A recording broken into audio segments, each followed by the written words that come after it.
सभी दोस्तों को सादर नमन करता हूं, सादर वंदन करता हूं। दोस्तों,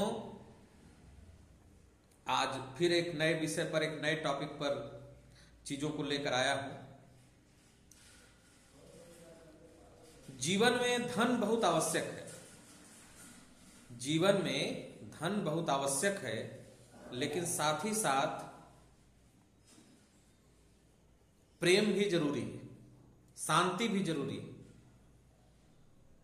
ऐसा ना हो कि धन मिल जाए और उसको भोगने की क्षमता आपके पास ना हो। ऐसा ना हो कि शरीर में आपको बल मिल जाए, मतलब बलवान अगर रहेंगे तभी आप सुखों को भोग पाएंगे। सारी सुख सुविधाएं होते हुए भी यदि आप बलहीन हो जाएंगे तो उस भोग का आनंद आप नहीं ले पाएंगे। ये सीधी सी और सरल सी बात है। तो दोस्तों, हमेशा ध्यान रखिएगा कि जब भी आप जीवन में जहां भी रहें, जैसे भी रहें, आगे बढ़ते रहिए और की जो चाहत है और की जो लिप्सा है उससे दूर रहिए। भगवान बुद्ध से जब एक बार पूछा कि एक शब्द में, भगवान बुद्ध ने कहा कि संसार में दुख ही दुख है। 4 आर्य सत्य उन्होंने बताया कि संसार में दुख है, दुख का कारण है, दुख का निवारण है, निवारण के उपाय है। तो उनके अंतिम समय में उनके शिष्यों ने उनसे पूछा कि हे गुरुदेव, हे प्रभु, हे महाबोधि, हे बुद्धत्व को प्राप्त महायोगी, ये बताइए कि लालच क्या चीज है। माने लालच नहीं, मनुष्य के दुखों का कारण क्या है। एक शब्द में उसका उत्तर बताइएगा कि मनुष्य के दुखों का कारण क्या है।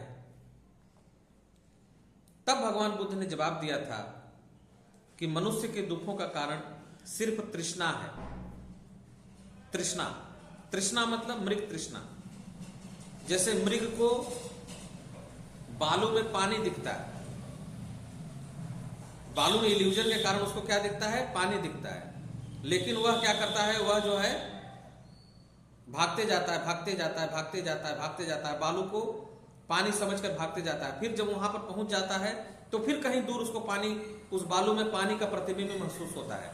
ऐसे मृग रेत में भागते भागते भागते भागते समाप्त हो जाता है, मर जाता है और उसको अपनी मंजिल नहीं मिल पाती। तो भगवान बुद्ध ने कहा कि दुखों का कारण तृष्णा, मनुष्य की तृष्णा ही उसके दुख का कारण है। दूसरा उन्होंने बताया कि इस संसार में जो कुछ भी हो रहा है सब कुछ अस्तित्व कर रहा है, यानी consequence happening,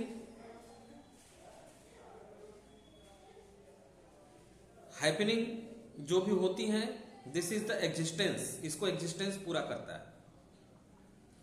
did are done but we are not personal doer. कृत्य, घटनाएं घटती हैं, कार्य होते हैं, लेकिन हम पर्सनल या व्यक्तिगत कर्ता नहीं।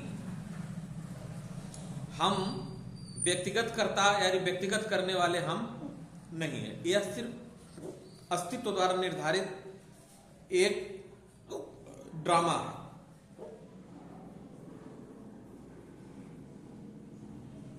तो लालच न करते हुए वह धन कमाया जाए जो शांति की ओर हमें ले चले, प्रेम की ओर ले चले, न कि कटुता की ओर ले चले, न कि दंभ की ओर ले चले, न कि अहंकार की ओर ले चले। इसीलिए कहा गया है, साईं इतना दीजिए जामे कुटुंब समाए, मैं भी भूखा ना रहूं साधु न भूखा जाए। साईं इतना ज्यादा मत दे दीजिए कि मुझे अहंकार हो जाए, और साईं इतना कम भी मत दीजिए कि मेरा पेट भी न भर पाए और मैं दूसरों का भरण पोषण भी न कर सकूं। तो साईं इतना दीजिए जामे कुटुंब समाए, मैं भी भूखा ना रहूं साधु न भूखा जाए। ये कबीर की वाणी। तो धन का जो महत्व है अपने आप में बहुत ज्यादा है। धन सब कुछ तो नहीं है, लेकिन बहुत कुछ है। लेकिन धन के लिए जीवन को बर्बाद कर देना, कोई नौकरी न मिल पाए तो आत्महत्या कर लेना, कोई उपलब्धि न मिल पाए तो आत्महत्या कर लेना, कोई सफलता न मिल पाए तो आत्महत्या कर लेना, ये सब जो चीजें आ रही हैं समाज में, ये जो विकृतियां समाज में आ रही हैं, ये बहुत ही भयावह है। जो आपको जीवन मिला है, किसी क्षण का जो जीवन मिला है, इस क्षण का जो जीवन मिला है, वह बहुत आनंददायी है, वह बहुत करुणामय है, वह बहुत आनंदमय है। लेकिन जैसे जैसे आप इसके दलदल में फंसते जाएंगे तो सिर्फ क्या लक्ष्य धन ही कमाना रह गया। मैं एक वीडियो और अभी डाला हूं जिसमें बताया हूं कि जीवन का लक्ष्य क्या है। जीवन का लक्ष्य है जीवन, यानी अपने जीवन को बचाना ही जीवन का लक्ष्य रहता है। कोई आपको 1 करोड़ दे और बोलेगा कि आप अपनी गुर्दा निकाल के हमको दे दीजिए, कोई आपको 1 करोड़ दे और बोले कि अपना किडनी निकाल के हमको, लीवर निकाल के दे दीजिए, कोई 1 करोड़ दे और बोले कि आप अपनी आंख निकाल के हमको दे दीजिए, तो क्या आप देंगे? आपके शरीर की कीमत 88,000 खरब रुपए है। एक बार आंकड़ा लोग लगाए थे, मनोचिकित्सक और वैज्ञानिक और डॉक्टर्स, कि हमारे शरीर की कीमत क्या हो सकती है। तो शरीर की कीमत लगाते समय 88,000 खरब, मतलब गिनती ही नहीं थी कि कितना ज्यादा शरीर की कीमत होगी। तो दोस्तों, धन लोलुपता नहीं चाहिए, धन का आनंद चाहिए।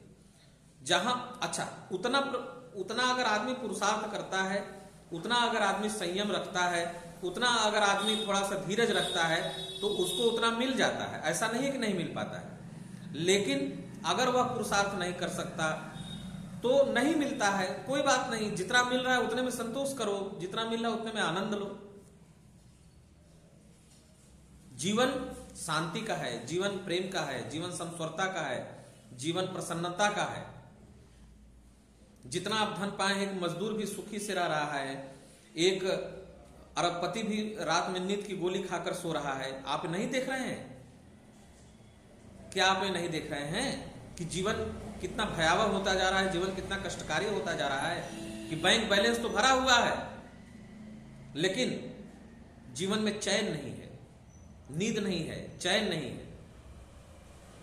खाने के लिए सब कुछ भरा हुआ है लेकिन डॉक्टर सब कुछ खाने के लिए मना कर दिया है, उनको 2 फुल्का खाने के लिए कह रहा है। क्या यह भयावह स्थिति नहीं है? अरे सब कुछ बैलेंस होना चाहिए, सब कुछ संतुलित होना चाहिए, और अस्तित्व हमें संतुलित करता भी है। अस्तित्व हमें संतुलित करता भी है। अस्तित्व हमें हमेशा संतुलित करता रहता है, हमेशा चीजों को देता रहता है। लेकिन हम ही सिर्फ क्या करते हैं, इसके चक्कर में और के चक्कर में, जो भगवान बुद्ध ने तृष्णा कहा, उसके चक्कर में फंसते हुए चले जाते हैं और इस और का कहीं पर अंत नहीं हो पाता है। तो सभी मित्रों को सादर नमन करता हूं, सादर वंदन, सादर प्रणाम करता हूं।